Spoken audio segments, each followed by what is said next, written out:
شریعت کی روشنی میں ایسے لوگ مطلب کیا ہیں جو ووٹ بیچ دیتے ہیں؟ یہ شریعت کے اندر حرام ہے، اور پیسہ لے لینا ووٹ کے بدلے میں، یہ تو صراحتاً حرام ہے، صراحتاً حرام ہے، یہ شریعت میں حرام ہے۔ حرام ہے۔ اور میں سمجھتا ہوں کہ اس کی شناعت، اس کی اہمیت سور کا گوشت کھانے سے زیادہ حرام ہے۔ قوم کا سردار وہ ہوگا جو قوم کا خدمت گزار ہوگا۔ کچھ لوگ ایسے بھی ہیں اس مذہب کے اندر کہ وہ ووٹ ڈالنا، اس میں شریک ہونے کو، کہ آپ کو یہ دیکھنا ہے کہ اس کرسی پر جس شخص کو آپ بٹھا رہے ہیں، جس شخص کے آپ ان لوگوں کے لیے جو لوگ ووٹ نہیں ڈالتے، وَمَنْ أَظْلَمُ مِمَّنْ كَتَمَ شَهَادَةً عِنْدَهُ مِنَ اللَّهِ وَمَا اللَّهُ بِغَافِلٍ عَمَّا تَعْمَلُونَ، کہ اس سے بڑا ظالم کون ہوگا جس کو اللہ کی طرف سے کوئی گواہی دینے کا موقع دیا جائے اور اس گواہی کو چھپا نہیں دیا۔ ہمارے ایک ووٹ نہ دینے کی وجہ سے اگر کوئی غلط آدمی اس کرسی پر بیٹھ رہا ہے اور وہ غلط کام کر رہا ہے، ظلم کر رہا ہے، خیانت کر رہا ہے، بددیانتی کر رہا ہے، تو اس بددیانتی کا، اس خیانت کا، اس ظلم کا اثر میرے نامہ اعمال میں بھی لکھا جائے گا۔ پچھلے 70 سالوں سے مسلمانوں نے سیاست کے اندر کوئی ایسا اہم قدم نہیں اٹھایا ہے جس کی وجہ سے ان کی سیاست مضبوط ہو۔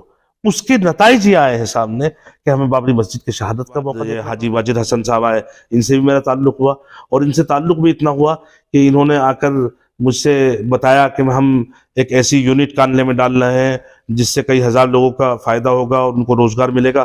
تو میں نے باقاعدگی کے ساتھ اس کے اندر بڑا انویسٹمنٹ کیا الحمدللہ، جس کے ثبوت آج موجود ہے میرے پاس، اور جس لیول پہ اللہ نے ان کو مقام عطا کیا اور 10 سال کے لیے ان کو مقام عطا کیا، انہوں نے وہ کام نہیں کیا۔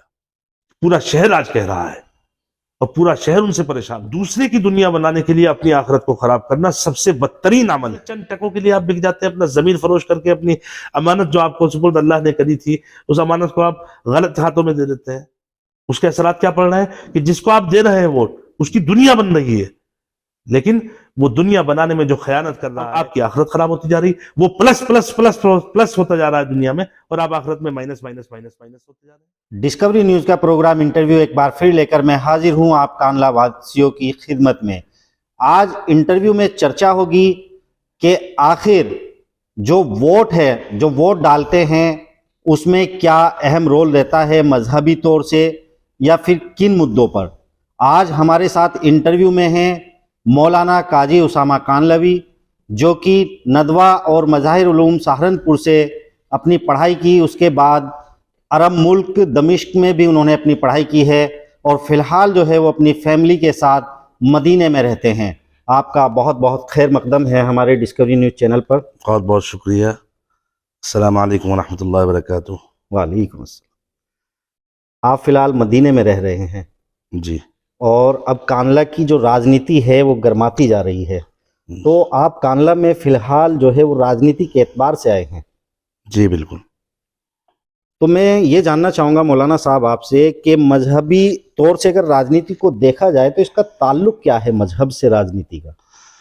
دیکھیے، مذہب اور راجنیتی کا بڑا گہرا تعلق ہے، خاص طور سے مذہب اسلام کا سیاست کے ساتھ بڑا گہرا تعلق ہے۔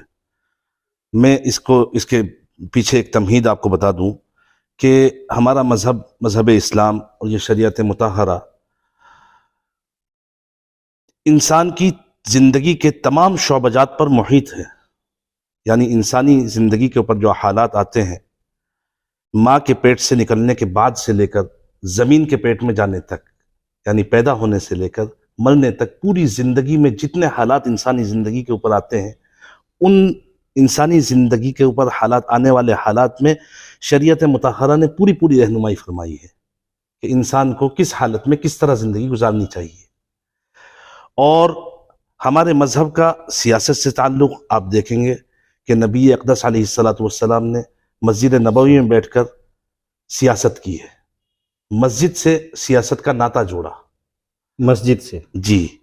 اس کے بعد حضرت ابوبکر صدیق رضی اللہ عنہ نے اسی کو ایک قدم آگے بڑھاتے ہوئے تقریباً 2/3 دنیا کے اوپر حکومت کی، اسلام کو ساتھ چھوڑ کر، اور اسی طرح پھر اس سے آگے بڑھے تو حضرت عمر فاروق نے 3/3 دنیا کے اوپر حکومت کی، اور ان کی حکومت ایسی تھی کہ 1400 سال بعد پیدا ہونے والے گاندھی جی نے اس حکومت کی تعریف کی، اس دور حکومت کی تعریف کی کہ ایسا دور حکومت نہ کبھی آیا تھا اور نہ کبھی آیا ہے اور نہ آنے والا زمانہ کبھی دیکھ پائے گا اس دور حکومت کو۔ مہاتما گاندھی جی نے بھی مہاتما گاندھی نے تعریف کی۔ ایک بات اور میں آپ سے جاننا چاہوں گا، مذہب سے- جیسا کہ آپ بتا رہے ہیں کہ مسجد سے راجنیتی کا، سیاست کا تعلق ہے، آج کل ہم دیکھتے ہیں جب نماز پڑھنے کے لیے جاتے ہیں تو لوگ کہتے ہیں کہ مسجد عبادت کی جگہ ہے، وہاں دوسرے کاموں کی اجازت نہیں ملتی، اس کو کس نظریے سے آپ دیکھتے ہیں؟ اصل میں مسئلہ یہ ہے کہ یہ بڑی ونمنا کی بات کہوں گا میں اس کو، یہ ہماری شوئے قسمت کہیے، خاص طور سے ہندوستان کے تعلق سے، کہ مسجد کو صرف عبادت کے لیے ایک مخصوص جگہ تصور کیا گیا ہے، حالانکہ اسلام کے اندر مسجد ایک مرکز ہے جہاں سے سیاست بھی چلتی ہے، جہاں سے تعلیم کے شعبے بھی چلتے ہیں، جہاں عبادت بھی ہوتی ہے، اور جہاں سے باقاعدہ ٹریننگ بھی ہوتی ہے۔ ہر چیز ایک انسانی معاشرے میں انسان کو کیسا ہونا چاہیے، اخلاقی تربیت جسے ہم کہتے ہیں، ٹریننگ کے مطلب اخلاقی تربیت وہاں ہوتی ہے، وہ ایک مرکز ہے۔ اسی لیے ہم نے وہ مراکز، اسلام نے یہ فرمایا کہ وہ مراکز محلے وائز بھی ہوں، کہ جس میں 5 وقت انسان آئے اور اپنی اخلاقی تربیت کرے۔ اس کے علاوہ ہفتے میں ایک مرتبہ ایک بڑی جامع مسجد ہو شہر کے اندر یا قصبے کے اندر، اس میں ہفتے میں ایک مرتبہ آئے، وہاں اس کی اخلاقی تربیت ہو، سیاسی تربیت ہو، سیاسی رہنمائی ہو۔ لیکن ہماری بڑی ونمنا ہے کہ ہم نے مسجد کو ایک صرف عبادت کا گھر بنا کر چھوڑ دیا ہے، سیاست کا تعلق مسجد سے الگ کر دیا ہے، تبھی سے سیاست کے اندر گندگی شروع ہو چکی ہے۔ یہ جو آئے دن سنتے رہتے ہیں کہ راجنیتی گندی ہو گئی ہے، یہ شریف لوگوں کا کام نہیں ہے۔ یہ اسی وجہ سے ہو گیا کہ ہم نے سیاست کا عبادت سے رشتہ ختم کر دیا، حالانکہ سیاست بھی ایک عبادت ہے۔ یعنی راجنیتی کو اگر آپ عبادت سمجھ کے کم کریں گے تو انشاءاللہ ایسی راجنیتی ابھر کر سامنے آئے گی جو ہمارے غیر مسلم بھائی بھی دیکھیں گے تو اس سے ایک اچھا پیغام لیں گے۔ لیکن ہمارے اچھے لوگوں نے چونکہ سیاست ختم کر دی، ہماری مسجدوں سے سیاست کا تعلق ختم کر دیا گیا، اس وجہ سے سیاست بے انتہا گندی ہو چکی ہے۔ بے انتہا گندی ہو چکی ہے۔ آج کل کی سیاست پہ کافی کمنٹ کیے جاتے ہیں، جی بالکل۔ لیکن اس کا آخر سدھار کا راستہ کیا ہے؟ اس کا سدھار کا راستہ ہماری نظر میں تو یہی ہے کہ اس کو دوبارہ عبادت سمجھا جائے۔ سیاست کو کا جو رشتہ مذہب سے قائم کیا گیا تھا، دوبارہ اس مذہب کے رشتے کو سیاست سے جوڑا جائے گا، سیاست کو دوبارہ مسجد کے اندر لایا جائے گا، تو سیاست کی اچھائیاں سامنے ابھر کر آئیں گی، خاص طور سے اسلامی سیاست کی اچھائیاں۔ وہ سیاست جو تھی، وہ ہر کسی سیاست کو حق اور انصاف، وہ سیاست جس کا کانسیپٹ یہ رکھا گیا تھا، قوم کا سردار وہ ہوگا جو قوم کا خدمت گزار ہوگا، یعنی جس کے اندر جتنی خدمت کا جذبہ ہوگا وہ اس کو قوم کی سرداری عطا کی جائے گی۔ یہ سیاست کا کانسیپٹ ہمارے یہاں ایک اصول بنایا گیا تھا اسلام کے اندر۔ یعنی کہ سیوا دار بناتے ہیں، جی، نیتا نہیں بناتے۔ نیتا نہیں بنایا جاتا، سیوا دار بنایا جاتا ہے۔ سیوا دار بنانے کے بعد جتنی سیوا وہ کرے گا اتنی ہی اس کو سرداری دی جائے گی۔ اگر وہ اس قابل ہے کہ وہ نگر کے حیثیت سے سیوا کر سکتا ہے تو نگر پالیکا کا ادھیکش بنایا جائے گا، اگر وہ صوبے کی اعتبار سے سیوا کر سکتا ہے تو وہ صوبائی اعتبار سے سیاست کے اندر اس کا قد ہوگا۔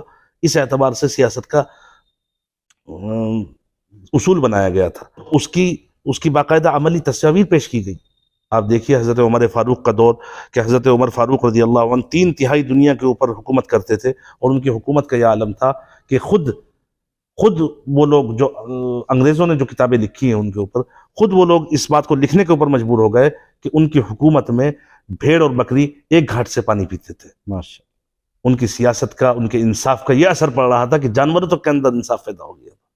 ابھی آپ سیاست سمجھا رہے ہیں کہ مذہبی طور سے کیا ہے، لیکن کچھ لوگ ایسے بھی ہیں اس مذہب کے اندر کہ وہ ووٹ ڈالنا، اس میں شریک ہونے کو مناسب ہی نہیں سمجھتے، ان کے بارے میں کیا کہیں گے آپ؟ دیکھیے، جہاں تک ووٹ ڈالنے کا تعلق ہے، جس کو ہم رائے دہندگی، حق رائے دہندگی کہتے ہیں اردو میں، یعنی ووٹ ڈالنے کا حق، یہ سب سے پہلے اس کی شرعی حیثیت ہم سمجھیں۔ اس شریعت اس کو 3 نظریوں سے دیکھتی ہے۔ ہم اس کو کہہ سکتے ہیں، یا ایک حیثیت ہم کہہ سکتے ہیں اس کی کہ یہ ایک امانت ہے۔ امانت ہے۔ یہ سمجھ لیں جیسے کہ آج کل آپ کے یہاں قصبے میں ماشاءاللہ نگر نکائے چناؤ چل رہے ہیں، قصبات میں نگر نکائے چناؤ کی اگر حیثیت سے دیکھیں تو نگر پالیکا کی جو کرسی ہے، نگر پالیکا کا جو ادھیکشتا کا پد ہے، یہ ایک امانت ہے۔ اور اس امانت کے بارے میں اللہ رب العزت کیا فرماتے ہیں قرآن کریم میں؟ ان اللہ یأمرکم ان تؤدوا الامانات الی اہلھا، کہ بے شک اللہ تم کو حکم دیتا ہے کہ امانتوں کو اہل امانت کے سپرد کرو۔ یعنی مطلب اس کا یہ ہے کہ جو اس امانت کا اہل ہے اس تک اس امانت کو پہنچانا تمہاری ذمہ داری ہے۔ ہر اس شخص کو جو عاقل ہے، بالغ ہے،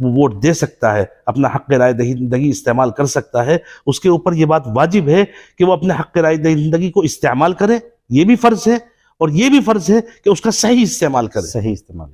اب اس کا معنی یہ ہے کہ آپ کو یہ دیکھنا ہے کہ اس کرسی پر جس شخص کو آپ بٹھا رہے ہیں, جس شخص کے آپ ہاتھ میں اپنے نگر کی, اپنے وطن کی, اپنے شہر کی, اپنے قصبے کی, اپنے گاؤں کی خزانے کی چابیاں جس کے سپرد کر رہے ہیں, کیا وہ اس قابل ہے کہ آپ اپنے گھر کی, اپنے دکان کی, اپنے خزانے کی چابیاں اس کے سپرد کر سکیں؟ اگر آپ یہ دیکھ رہے ہیں کہ وہ امانت دار ہے, دیانت دار ہے, اس کے اندر امور حکومت چلانے کی صلاحیتیں موجود ہے, تو آپ اس کو سپرد کریں. آپ اپنی حق رائے دہندگی کا اس میں استعمال کریں. پھر اس میں آپ یہ نہ سوچیں کہ میں اکیلا اس کو ووٹ دوں گا تو اس کے اوپر کیا, آپ نے اللہ کے یہاں اپنے امانت کا حق ادا کر دیا, اب اللہ کے یہاں آپ کے ساتھ جواب دہی نہیں ہوگی. اصل ایک بات میں اس میں اور بتانا چاہوں گا آپ کو کہ ہم لوگوں کے دلوں سے اللہ کے سامنے جواب دہی کا احساس ختم ہو چکا ہے. حالانکہ ہم لوگوں کو یہاں بھیجا گیا تھا اس وجہ سے کہ امتحان گاہ بنا کر بھیجا گیا ہے اس دنیا کو. ہمیں اپنے ہر عمل کی جواب دہی اللہ کے سامنے کرنی ہے کہ ہم نے ایسا کیوں کیا. بالکل. اور یہ یہاں پر جو حق رائے دہندگی ہر شخص کو دیا گیا ہے, یہ ایک بہت بڑی نعمت ہے. میں اس وقت خود سعودیہ میں رہتا ہوں, تقریباً دمشق میں نے تعلیم حاصل کی, 25 ممالک کا میں نے دورہ کیا ہے دنیا کے. میں نے اکثر ممالک میں دیکھا ہے کہ حق رائے دہندگی کا کسی کو حق نہیں دیا جاتا. کسی جگہ بادشاہتیں ہیں تو کسی جگہ افواج ہیں, کسی جگہ کسی کو مسلط اوپر سے کر دیا جاتا ہے, کسی کو عوام کے اوپر, اور عوام کو اس کی ماننی پڑتی ہے اور چلنا پڑتا ہے. اللہ نے ہمارے اوپر یہ نعمت دی ہے ہمیں ہندوستان والوں کو کہ ہم لوگ خود اس بات کا حق رکھتے ہیں کہ ہم کس کا چین کریں اپنی خدمت کے لیے, کس کو چنیں جو خدمت کا اچھا جذبہ رکھتا ہو. اب اس نعمت کا اگر ہم صحیح استعمال کریں گے تو اللہ تعالیٰ فرماتا ہے لئن شکرتم لازیدنکم ولئن کفرتم ان عذابی لشدید, کہ اگر تم شکر ادا کرو گے, نعمت کا صحیح استعمال کرو گے تو میں اس نعمت کو بڑھاؤں گا, اور اگر تم نافرمانی کرو گے, اس نعمت کا غلط استعمال کرو گے, یا اس نعمت کا استعمال نہیں کرو گے, تو کیا ہوگا؟ پھر ایسا بھی ہو سکتا ہے کہ آپ کو ووٹ کے حق سے محروم کر دیا جائے.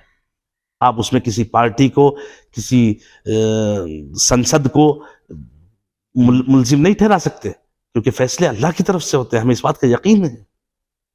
اس لیے یہ ہماری ذمہ داری ہے. خاص طور سے میں کہتا ہوں اپنے علماء سے کہ ہمارے علماء کی ذمہ داری ہے کہ اس بات کو عوام تک پہنچائیں اور سمجھائیں ان کو کہ یہ کتنی بڑی نعمت ہے اور اس نعمت کا کس طرح استعمال کرنا ہے. ووٹ ڈالنا. لیکن جو ووٹ نہیں ڈالتے وہ گھروں میں رہتے ہیں اس دن جس دن متدان ہوتا ہے, اور وہ یہ بھی سوچتے ہیں کہیں نہ کہیں کہ راجنیتی ایک گندی چیز ہے, ان کو کیا کہنا چاہیں گے آپ شریعت کی روشنی میں؟ شریعت کی روشنی میں نے آپ کو جیسا کہ بتایا کہ یہ ایک امانت ہے جی. اس کے علاوہ شریعت کی ایک حیثیت اس کی شہادت کی بھی ہے. جب آپ ووٹ ڈالنے جا رہے ہیں تو گویا آپ گواہی دے رہے ہیں, شہادت دے رہے ہیں. کس بات کی؟ کہ یہ شخص جس کو میں ووٹ ڈال رہا ہوں یہ ایک امانت دار, دیانت دار, امور حکومت کے چلانے کی صلاحیت رکھنے والا آدمی ہے, اس لیے میں اس کی گواہی دے رہا ہوں کہ آپ اس کو اس کرسی پر بٹھائیں. اور گواہی کے بارے میں اللہ رب العزت فرماتا ہے یہ ان لوگوں کے لیے جو لوگ ووٹ نہیں ڈالتے, وَمَنْ أَظْلَمُ مِمَّنْ كَتَمَ شَهَادَةً عِنْدَهُ مِنَ اللَّهِ وَمَا اللَّهُ بِغَافِلٍ عَمَّا تَعْمَلُونَ. کہ اس سے بڑا ظالم کون ہوگا جس کو اللہ کی طرف سے کوئی گواہی دینے کا موقع دیا جائے اور وہ اس گواہی کو چھپا لے. اور اللہ تمہارے کاموں سے غافل نہیں ہے, اللہ دیکھ رہا ہے اور جان رہا ہے. اور سب سے بڑی چیز یہ ہے, یہ تیسری حیثیت بھی اسی کے ساتھ جوڑتی ہے کہ ہم جو عرض کیا کہ جیسا کہ میں نے عرض کیا کہ ووٹ ایک امانت ہے, ووٹ ایک گواہی ہے, ووٹ ایک شفاعت ہے, سفارش ہے. یعنی اوپر والی حکومت کے سامنے آپ سفارش کر رہے ہو, یا سنویدھان کے سامنے آپ سفارش کر رہے ہیں کہ یہ آدمی اس قابل ہے. اور شفاعت کا معاملہ کیا ہے؟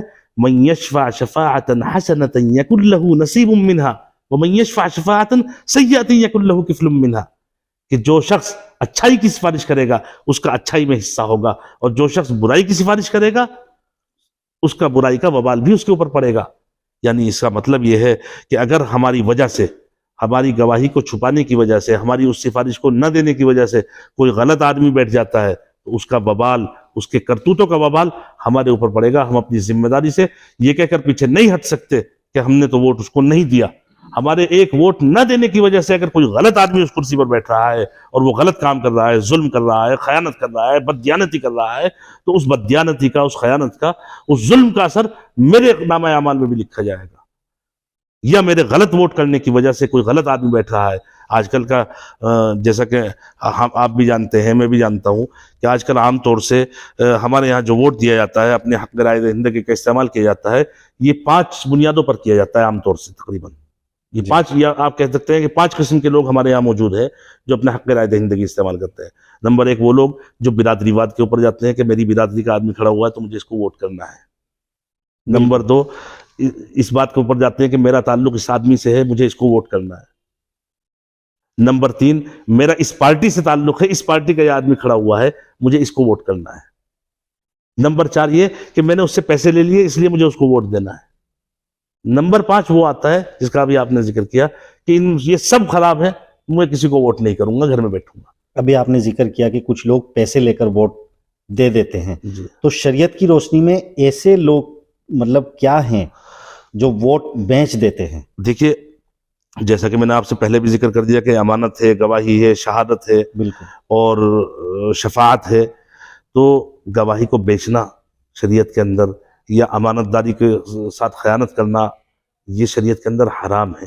اور پیسہ لے لینا ووٹ کے بدلے میں، یہ تو صراحتاً حرام ہے، صراحتاً حرام ہے، یہ شریعت میں حرام ہے. حرام ہے.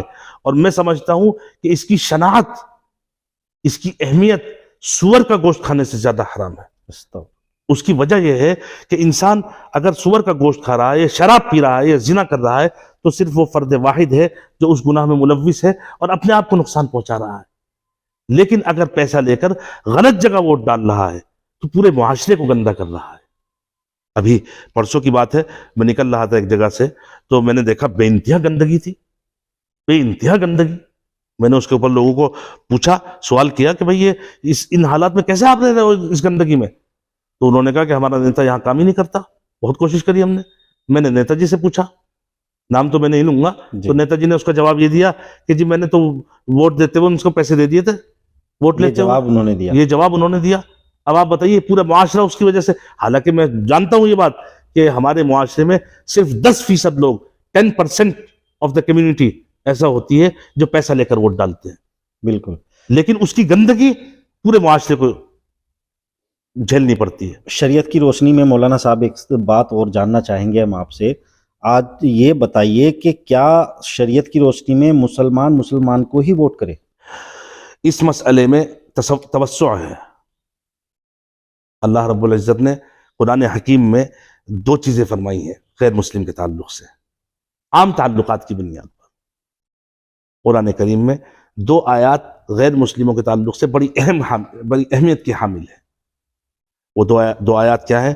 وہ 2 آیات یہ ہیں: لا ينهاكم الله عن الذين لم يقاتلوكم في الدين ان تبروهم وتقسطوا اليهم ان الله يحب المقسطين انما ينهاكم الله عن الذين قاتلوكم في الدين واخرجوكم من دياركم وظاهروا على اخراجكم ان تولوهم ومن يتولهم فاولئك هم الظالمون. کہ دیکھو، اللہ تمہیں منع نہیں فرماتا کہ تم لوگوں کے ساتھ نیکی کا معاملہ کرو. یعنی یہاں غیر مسلم مراد ہے کہ تم اپنے غیر مسلم بھائیوں کے ساتھ، اس کا پس منظر میں بتا دوں کہ اس کا پس منظر یہ مفسرین نے بیان کیا ہے کہ حضرت ابوبکر صدیق رضی اللہ عنہ زمانہ کفر میں چند کافروں کو مدد کیا کرتے تھے. جب اسلام آیا اور مسلمان ہوئے تو انہوں نے ان کافروں کی مدد سے ہاتھ روک لیا، غیر مسلموں کی مدد سے ہاتھ روک لیا.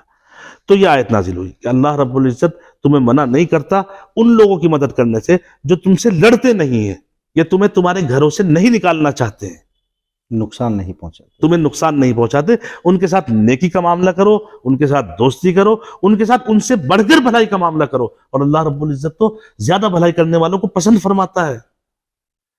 پھر فرمایا اگلی آیت میں کہ انما ینہا، صرف اللہ ان سے منع کرتا ہے جو تمہارے سے دشمنی کرتے ہیں، لڑتے ہیں تم سے اور تمہیں تمہارے گھروں سے نکالنا چاہتے ہیں.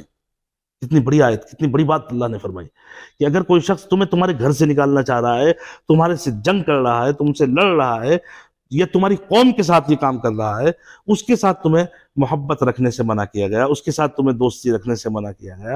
اور میں سمجھتا ہوں کہ ہندوستان میں بشمول بی جے پی کے، یہاں ایک بات کا خیال رکھیں کہ بشمول بی جے پی کے باقاعدگی کے ساتھ آج تک کوئی پارٹی ایسی نہیں ہے جو مسلمانوں کو معاشرتی طور پر ان کے گھروں سے نکالنا چاہ رہی ہو، یا ان کے ساتھ باقاعدگی کے ساتھ جنگ لڑ رہی ہو۔ ہندوستان میں کوئی پارٹی، کوئی فرد واحد ایسا نہیں ہے۔ یہ الگ بات ہے کہ معاشرے میں بہت سے لوگوں کی ویڈیوز آتی رہتی ہیں، بہت سے لوگوں کی ایسا مسئلہ ہوتا ہے، وہ ان کا انفرادی مسئلہ ہوتا ہے۔ مثال کے طور پہ میرا کوئی پڑوسی ہے، غیر مسلم بھائی ہے میرے سے اس کو تکلیف پہنچ رہی ہے میرے پڑوس میں رہنے کی وجہ سے، اور وہ مجھے چونکہ جانتا ہے کہ میں مسلمان ہوں اور مولوی بھی ہوں خاص طور سے، تو وہ سمجھتا ہے کہ سارے مسلمان ایسے ہی ہیں، وہ اسلام کے خلاف کچھ کہہ دیتا ہے، تو میں سمجھتا ہوں کہ یہ اس کی قتال یا اس کا کفر نہیں، بلکہ یہ اس کی ناسمجھی ہے، اس تک نہیں پہنچ پایا، وہ اسلام کو نہیں سمجھ سکا، اس نے اس مسلمان کو دیکھ کر اسلام سمجھا۔ اسی لیے ہم اپنے غیر مسلم بھائیوں سے جب بات کرتے ہیں تو کہتے ہیں کہ آپ مسلمانوں کو دیکھ کر اسلام کو نہ سمجھو، آپ اسلام کو پڑھ کر اسلام کو سمجھو، کیونکہ ہم نے خود اسلام کو چھوڑ رکھا ہے، تو ہم کیا آپ کو اسلام کی دعوت دے دیں گے اپنے کردار سے۔ اصل میں مسئلہ یہ ہے کہ مسلمان کو بحیثیت مسلمان سب سے پہلے اپنی سیاست کو مضبوط کرنا پڑے گا، سیاست کو مضبوط کرنا۔ پچھلے 70 سالوں سے مسلمانوں نے سیاست کے اندر کوئی ایسا اہم قدم نہیں اٹھایا ہے جس کی وجہ سے ان کی سیاست مضبوط ہو۔ اس کے نتائج یہ آئے ہیں سامنے کہ ہمیں بابری مسجد کی شہادت کا موقع دیکھنا پڑا، حالانکہ کانگریس کا دور تھا، حالانکہ یہاں سپا کا دور تھا یو پی کے اندر، اس کے باوجود اس وجہ سے کہ سیاسی طور پر مسلمان مضبوط نہیں تھا، اور آج بھی سیاسی طور پر مسلمان مضبوط نہیں ہے۔ سیاست کے لیے جو لائحہ عمل مسلمانوں کو طے کرنا پڑے گا اپنی سیاست کے لیے، وہ آج تک مسلمان اس پر متفق نہیں ہو پایا ہے۔ یہ میں مسلمانوں کی بدقسمتی کہوں گا ہندوستان کے اندر، یا یہ کہیے کہ چونکہ ہم لوگ اس وقت زوال کی طرف جا رہے ہیں، اور زوال کی طرف بھی اس لیے جا رہے ہیں کہ ہم نے اپنی دین کو، اپنے شریعت کو، وہی بات گھوم کے پھر آتی ہے کہ سیاست کو مسجد سے الگ کر دیا۔ جی، سیاست کو ہم نے مسجد سے الگ کر دیا، اس وجہ سے ہم جن حالات سے گزر رہے ہیں ان حالات کا سامنا ہمیں چشم کرنا پڑے گا۔ ہندوستان میں اکثر دیکھنے کو ملتا ہے کہ مسلمان کے ساتھ اگر کوئی غلط ہوتا ہے تو سب سے پہلے بولتے ہیں اسدالدین اویسی۔ جی، کیا ان کا ساتھ نہیں دینا چاہیے اگر ان کی سیاست اچھی ہے اور مسلمان کے لیے ایک حکمت بھری ہے؟ دیکھیں، میں نے ابھی آپ سے کیا کہا کہ سیاسی حکمت عملی جو ہمیں اپنانی چاہیے اس قوم کو، اس میں ابھی تک متفق پوری قوم نہیں ہو پائی ہے، یہی ہماری وڈمبنا ہے۔ آج بھی اس طرح کے لوگ ہیں جو اویسی کے لیے شہید ہونے کے تمنائیں رکھتے ہیں، اور آج ہی وہ لوگ بھی ہیں جو اویسی کو بی جے پی کی بی ٹیم کہہ لیں، یا اویسی کے مرنے کی دعائیں کرتے ہیں۔ جی، دونوں ہی قسم کے موجود ہیں۔ اتفاق آج تک قائم نہیں ہو پایا کہ ہمیں اپنی سیاسی رہنمائی کس طرز پر ہندوستان کے اندر لے کر چلنی ہے، یہی ہماری وڈمبنا ہے۔ بات ہو رہی تھی کاندھلا چناؤ نزدیک ہے نگر پالیکا پریشد کا بھی، آپ شریعت کی روشنی میں ووٹ کا ایک وہ رکھ رہے تھے کہ ووٹ ڈالنا، کرنا نہ کرنا اور بیچ دینا، یہ کیسا ہے یہ شریعت کی روشنی میں؟ کاندھلا چیئرمینی کے امیدوار اس بار آپ کے بھائی نجم الاسلام صاحب بھی بن کر آ رہے ہیں، اور آپ مدینہ چھوڑ کر کاندھلا آ جاتے ہیں ان کے پکش میں، اس کو کس نظر سے ہم دیکھیں؟ دیکھیے، میں نے ابھی جیسا کہ کہا کہ ووٹ ایک امانت داری ہے، ایک امانت ہے، ایک شہادت ہے، ایک شفاعت ہے، اور اس کو برادری کی بنیاد پر، بھائی بندی کی بنیاد پر، یا یہ کہ خاندانی بنیاد پر، یا یہ کہ پیسے کی بنیاد پر، یا یہ کہ اپنے ایک ذاتی تعلق کی بنیاد پر اس کو نہیں تولا جا سکتا۔ ایک چیز اور رہ گئی اس میں، ایک چیز یہ ہے کہ ہم یہ دیکھتے ہیں کہ جیتنے والا کون ہے، اس کو ووٹ کرنا ہے۔ جی، بہت سے لوگوں کی سوچ ہوتی ہے، بہت سے لوگوں کی سوچ یہ بھی ہے کہ جو جیتے گا ہم تو اس کو ووٹ کریں گے۔ یہ متدان والے دن جس دن انتظار کرتے ہیں کہ جس دن جب سامنے آئے گی یہ چیز کہ جیت کون رہا ہے، اس دن ہم ووٹ کریں گے۔ یہ سب چیزیں بشمول اسی بات کے کہ میرے بھائی موجود ہیں، اور اس بھائی کو میں خود میدان میں لے کر آیا ہوں، یہ بھی آپ سمجھیں، وہ اس وجہ سے لے کر آیا ہوں کہ ہم لوگ سیاست کو خدمت کا درجہ دیتے ہیں۔ اور میں نے ان سے کہہ دیا تھا پہلے دن جب میں نے ان کو سیاست میں آنے کا مشورہ دیا یا یہ سمجھ لیں کہ درخواست کی، کیونکہ میرے بڑے بھائی ہیں، تو میں نے ان سے درخواست ہی یہ کی تھی کہ ہم سب لوگ اپنے اپنی کاروبار میں اپنی تجارتوں میں لگے ہوئے ہیں، کاندھلے کا ایک حق ہے ہمارے اوپر جو چھٹا جا رہا ہے، اور ہمارے بڑوں نے اس حق کو ادا کیا ہے۔ ان کے والد نے ہاسپٹل کو زمین دی، تھانہ ان کی زمین میں بنا ہوا ہے، ان کے والد کے کرکملوں دوارا ہی یہ آج تک یہ ڈگری کالج آپ کا جو لڑکیوں کا یہاں پہ ہے وہ انہی کی دین ہے۔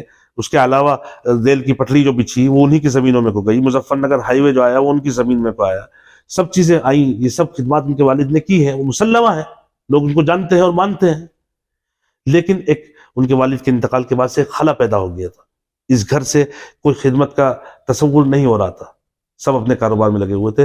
میں نے ان سے درخواست کی اور انہوں نے میری درخواست کو قبول کیا اور وہ اپنا کاروبار کو چھوڑ کر یہاں آئے اور خدمت میں لگے ہیں۔ اور وہ خدمت میں الیکشن کی وجہ سے نہیں لگے، معاف کیجیے گا، الیکشن خدمت، یہ سیاست، یہ ستہ کہہ لیجیے جس کو، ستہ جو ہے خدمت میں ایک اچھا ذریعہ ثابت ہو سکتی ہے، لیکن ستہ کے ذریعے سے ہی خدمت کرنا، ایک پد مل جاتا ہے، یعنی کہ ایک ذمہ دار بن جاتا ہے، تو اس حیثیت سے ایک اچھی خدمت ہو سکتی ہے۔ اور میں چونکہ ان کو ذاتی طور پر جانتا ہوں، امانت دار آدمی ہیں، دیانتدار آدمی ہیں، پڑھے لکھے ہیں، اور جو میں نے آپ سے لفظ ذکر کیا کہ اپنے گھر کی اور اپنے خزانے کی اور اپنی دکان کی چابیاں اگر کسی شخص کو میں سپرد کر سکتا ہوں تو میں بے فکر ہو کے ان کو اپنے شہر کی، اپنے نگر کی چابیاں بھی سپرد کر سکتا ہوں، اور میں اللہ کے یہاں اپنی جواب دہی کا بالکل بے فکر ہوں کہ میں نے جس شخص کو دی ہے وہ امانت دار، دیانتدار اور امور حکومت کو چلانے کی صلاحیت رکھتا ہے، پڑھا لکھا آدمی ہے، تجربے کار آدمی ہے۔ تو میں اپنی اس کے علاوہ، ان کے علاوہ اگر کوئی ان سے اچھا شخص سامنے آتا ہے امانت میں، دیانت میں، اور شہر اس کی گواہی دیتا ہے کہ وہ زیادہ امانت دار، زیادہ دیانتدار، زیادہ امور حکومت کا منتظم آدمی ہے، تو میں اس کا ساتھ دوں گا، کیونکہ میرے اوپر شریعت کی پھر ذمہ داری اس کا ساتھ دینے کے لیے ہو جائے گی۔ لیکن جس خدمت میں نے اپنے بھائی کو لگایا ہے اس خدمت سے میں نہ ان کو روکوں گا اور نہ میں ان کو، بلکہ میں ان سے درخواست کروں گا کہ وہ اس خدمت کو اسی طرح جاری رکھیں، اور یہ خدمت جاری ساری رہے گی انشاءاللہ۔ کانلا میں چناؤ تو ہوتے رہتے ہیں اور لوگ بھی آتے جاتے رہتے ہیں، چیئرمین بنتے ہیں۔ 10 سالوں سے حاجی واجد حسن ہے، اس سے پہلے حاجی اسلام رہے ہیں، ان سے پہلے بابو سعید رہے ہیں، تو کیا کہیں امانت میں کسی نے خیانت کی جو آپ کو قدم اٹھانا پڑا؟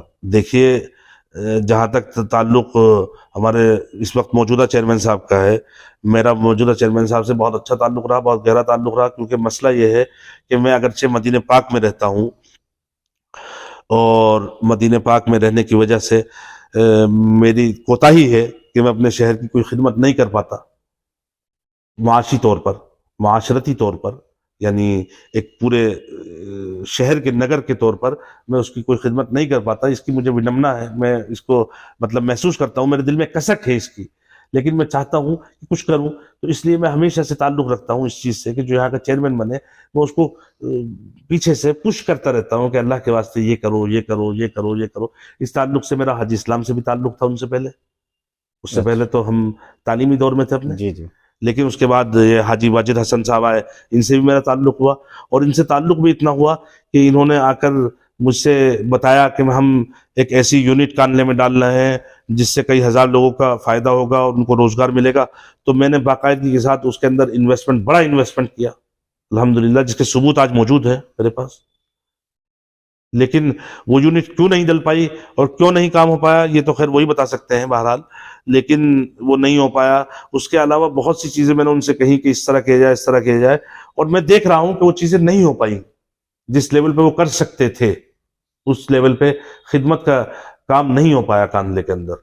تو مجھے کہیں آپ اسی لیے تو ناراض نہیں کہ آپ کے جو کام تھے یا انویسٹمنٹ دیکھیے ہم لوگ جو ہے نا، ہم لوگ اللہ والے لوگ ہیں، ہم لوگ کو اللہ کی ناراضگی اور اللہ کی رضا سے زیادہ فکر رہتی ہے، ہم نہ لوگوں سے ناراض ہوتے اور نہ لوگوں سے کی ناراضگی اور رضا کا زیادہ پرواہ کرتے ہیں۔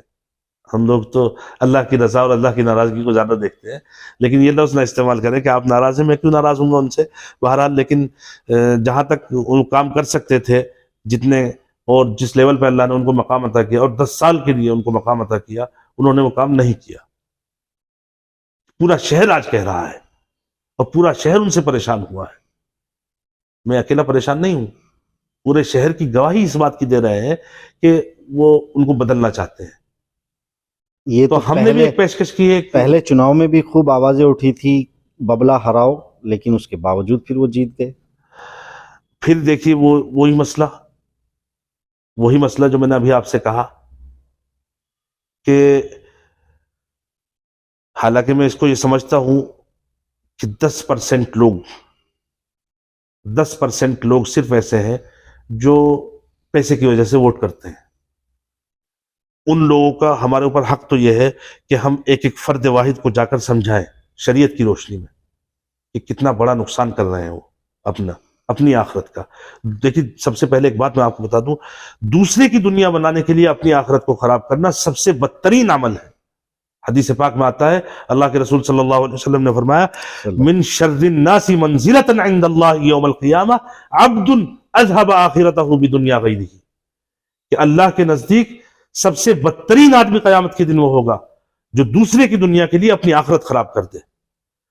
اب اگر آپ نے چند پیسے، چند ٹکے دنیا کے جو کہ برقرار نہیں رہنے والے، دنیا کی زندگی ختم ہونے والی ہے، پوری دنیا ختم ہونے والی ہے، دنیا ایک دھوکہ ہے، اس میں چند ٹکوں کے لیے آپ بک جاتے ہیں، اپنا زمین فروش کر کے اپنی امانت جو آپ کو سپرد اللہ نے کری تھی اس امانت کو آپ غلط ہاتھوں میں دے دیتے ہیں.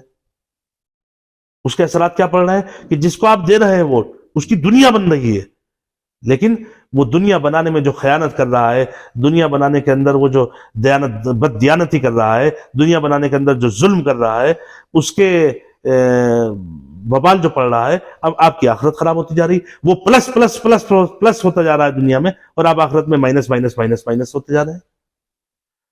تو ایک تو وجہ یہ رہی.